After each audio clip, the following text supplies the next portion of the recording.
Thank you very much. Good afternoon. I'm from the United States, and I'm an activist and a donor, and I believe Jen invited me to speak from the stories of what it is as someone who volunteers her time and gives her money, the experiences of giving and how I see that gift continue to give and give and give and give. So for me in activism, one of the things that we learn is that change happens through culture. So as we give, we change culture, and then we can make our way to the giving economy. But it all takes little steps and I always see it as little bricks building. And we tend to want to look to the end instead of the building of the bricks. So I'm always appreciative of whatever form it takes, that it's a practice, and that we learn from the practice of giving. We learn from how it feels. We learn from how it might create reciprocal giving, but we didn't mean for it to do that. And the next time we get to do it differently, and we get to learn from others.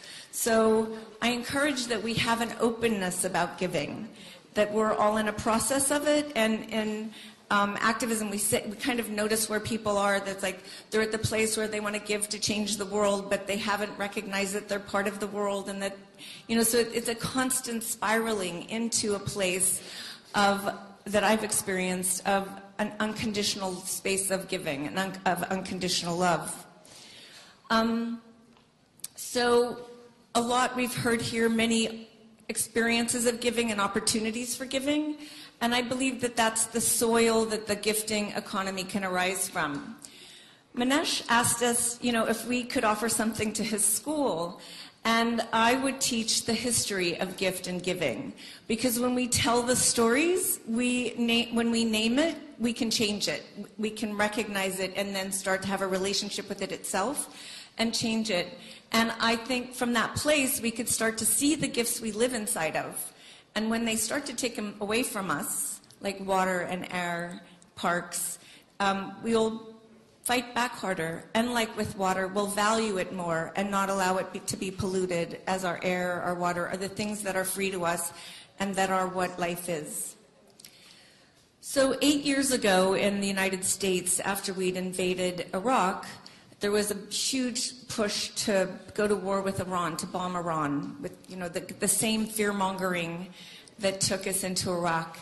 And my organization, Code Pink, arose out of Bush frightening the American people with Code Orange and Code Red and Code Yellow, and we called Code Pink for peace.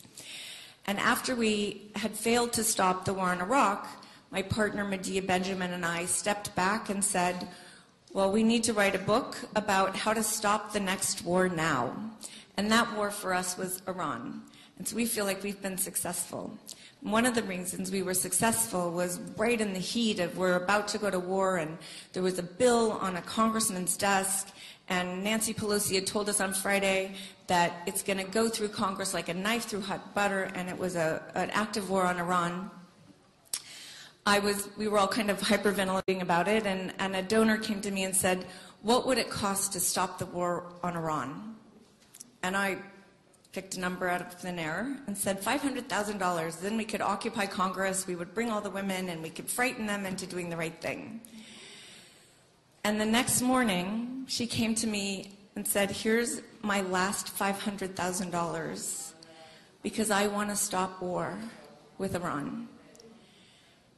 And when I took it, when I received it, I saw more joy and freedom, and just like she lit up like light, like an angel, like I can't even describe.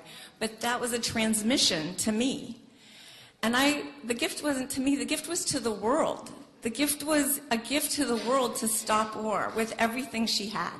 And I got to witness it. And I didn't want the money. I wanted what she had. I wanted the joy and freedom. So the gift really was in the gifting. And so from that place, I went and we met and we did the most disarming action that we'd ever done. We found out the congressperson lived on the water in Washington, and we did a little blockade of his boat and little dinghies and rowboats and very disarming. And he came out. We'd been hunger striking outside his office for a month. He came out. He was so delighted. He listened to us. He agreed to meet with the Iranian students at 2 o'clock. He ripped up the resolution. It has never arisen again.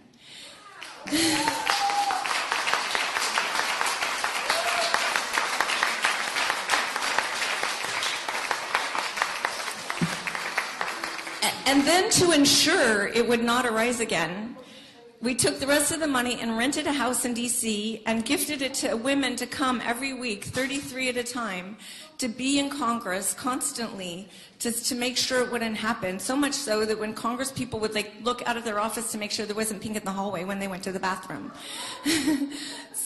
But those women came and said, oh, I can't do what you do. But when they would enter Congress with this, they would find the gift of their own voice, of their own power, not the power out there that they thought they came to fight against, but the power inside themselves that they took home. And I can tell you across the country, there are women that lead their communities out of the power they discovered, standing in front of what they thought was power, but finding the mirror of their own. And a few weeks ago, I launched a new campaign in Code Pink, and it's and I'm not even Italian.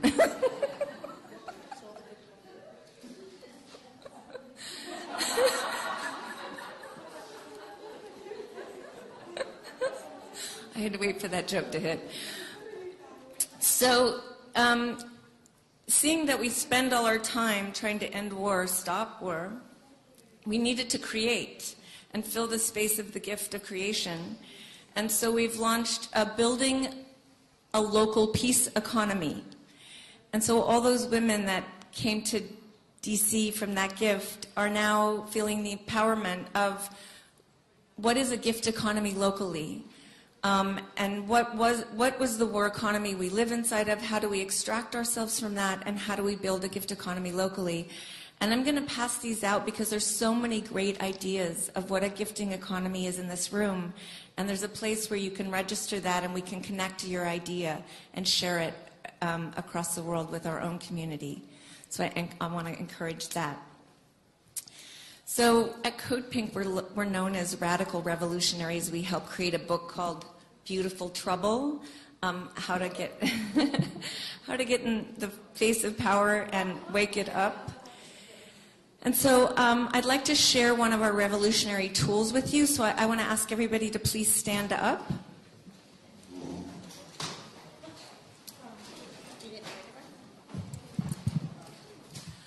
And I want you to find someone next to you. If everyone could please have a partner, find a partner.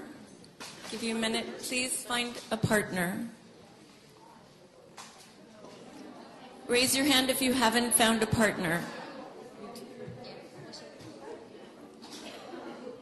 Does everyone have a partner? Raise your hand if you don't. Oh, there's one right behind you.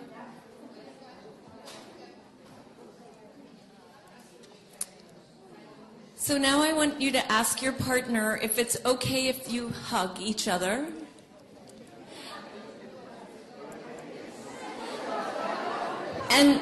And can you please hug from the left side, your heart side? And can you please hug for 20 seconds?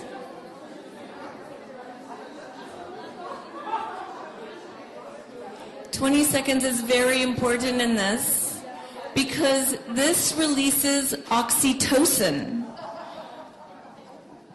which is the generosity neurotransmitter that happens when you're nursed.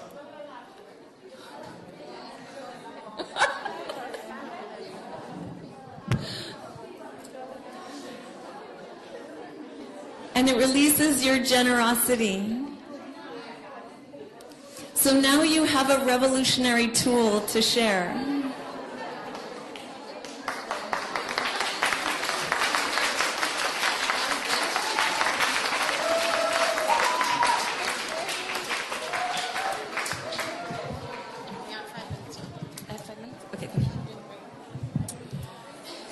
So you can sit down now. See what it does? I have to say I've released hundreds of thousands of dollars with that simple tool. I've also disarmed many members of Congress, and more importantly, the police in Congress that don't arrest us anymore, that love us when we stand up and disrupt.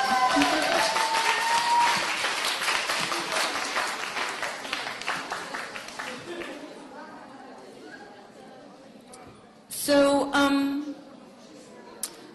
I want to mention a few things about giving. So, sometimes when we give, especially as activists, we give to the big picture. We think we're going to save the world. But giving is a relational thing, and the future and the world are abstract notions. And what we have to give to this world is here. And in trying to deal with the abstract and trying to deal out of fear, we miss the opportunity for the gift that is here to be shared and the trust of the flower growing. And I can tell you, I started with one act and I affect much more, but I didn't set out to affect much more. And it's really being present with yourself and the other, that the wisdom you have, the imagination that is inside of you has a chance to come out and really be what is needed now. So the fear part, I always think fear, guilt, shame, they enter so that we don't feel. And Pat modeled that so beautifully with her tear, that was the gift. And it's the gift of feeling, that really fear is to avoid. And so when we find ourselves giving out of fear or scarcity or need, I suggest we could step back and feel what that is, even if it's just need, or just feel that. And it gives the opportunity for the giving to come from love.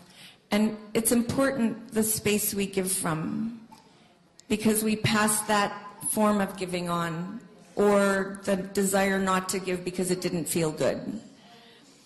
There's some really beautiful examples of gifting out there, and one of my favorite is Burning Man. And here you get to stay a week in a community dedicated to giving. There is no transaction. It's just to give, to be who we are, to witness our imagination and our creativity. And when I was sitting on September 22nd, when Occupy began, and I realized what arose this. One was everybody I was sitting with had been kicked out of what I call the world that calls itself the world. They had $100,000 debts. They had no job. So there was nothing aligning them in relationship with the world that calls itself the world, the capitalist economy. They had been kicked out. So they could stand in the witness that is blinded by too many that suck at the tit of it, to name it, and to really name the inequality we live in that no one was talking about before Occupy. And the other thing is that it was a gifting economy, and so many people that were part of the original Occupy came out of Burning Man. And that I became a tour guide of Occupy for a few months for people that hadn't created it, but that I wanted them to have a relationship with it. And I would take them through and watch them feel what it was to be in a community where everyone was giving something of themselves. And I noticed a lot of the donors I took in wanted to give money. And I was like, no, you cannot give money. This is not a capitalist system. You either see what the community could use and go buy it and bring it and offer it, or you listen to what they need and go buy it and offer it. Because as soon as you enter money into this community, you will start to destroy it. And I left after 2 months. Some men came in with their money and they said, oh, we're going to create a pot of money and you're all going to give us your ideas and we're going to pick the best one and then we're going to fund you. And it just turned into fights and lack of trust, and it started undermining the very fabric of this gifting community. And so when the police came in and shut it down, I was kind of glad, because it was done sharing what it had to share. And now that has started to infect the world. And now we have whole, huge amounts of students that aren't going to pay their debt anymore, that learned what they needed to learn to take it into their community, and that it lasted long enough in communities that they could learn what they needed. Goes too fast. So after I had the experience of the gifting from this woman watching her freedom, I said, I just want to be a gift. I want everything I have to be a gift. And then I want to learn what that means. And so what I've done, because I hate private property, is buy property. I didn't want ever to have money that needed to earn money, because that was in another culture that I didn't want to be part of. So I wanted to buy things that could be gifted, and that people could experience a gifting community together, so we could learn together what that even meant. Because it's an experiment. How do we experiment? And I've had an amazing time watching the experience of this experiment, watching how hard it is for us to receive, to understand what a gift is, to understand, to be comfortable with the freedoms inside of that and the responsibilities inside of that. And if you want to know more, I have two experiments that I've started, and they're amazing. One's more mature than the other. But what I can say is, who lives on these places are the happiest people I know, and the most creative people I know.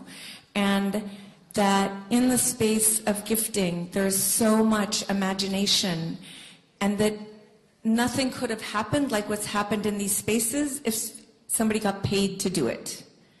That there's something that happens in the magic of the gift. And one other thing is the storytelling. We have to tell the stories, because it's in the storytelling that we feel it, we recognize it inside of ourselves, and we learn. And that gifting itself is abundance. And thank you for the gift of your time.